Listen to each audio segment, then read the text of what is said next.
अवां ॾिसी रहिया आहियो KTV वर्ल्ड ऑफ न्यूज़ यानी ख़बरुनि जी दुनिया।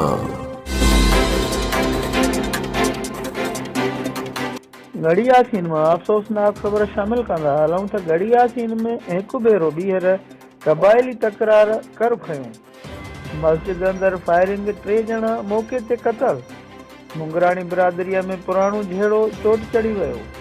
इलाइक़े में ॾहकाव, धुरियूं मोर्चा बंद। तफ़सीली ख़बर मूजिब गढ़ी यासीन भरिसां ॻोठ हबीब जखरो में मुंगराणी बिरादरीअ जे 2 धुरियुनि में पुराणी तकरार तां झेड़े जे नतीजे में मस्जिद अंदर फायरिंग, 3 ॼणा मौक़े ते क़तल थियलनि में दिलशाद मुंगराणी, पुलिस कांस्टेबल इमदाद मुंगराणी ऐं शमशाद खखराणी मौक़े ते मारिजी विया। गढ़ी यासीन पुलिस वाक़े वारे हंधि पहुची लाश खणाए गढ़ी यासीन अस्पताल पहुचाया, जॾहिं त हिकु ज़ख़्मी वारिस मेमण खे गणतीअ जोगी हालत में लाड़काणू अस्पताल मुंतक़िल कयो वियो आहे। होॾां इलाइक़ो मैदान जंग बणियल आहे।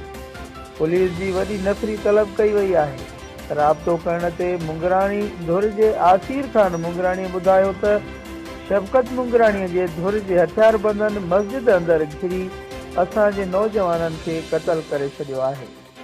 होॾां आख़िरी इतलाहनि ताईं वाक़े जो को बि केस दाख़िल न थी सघियो आहे।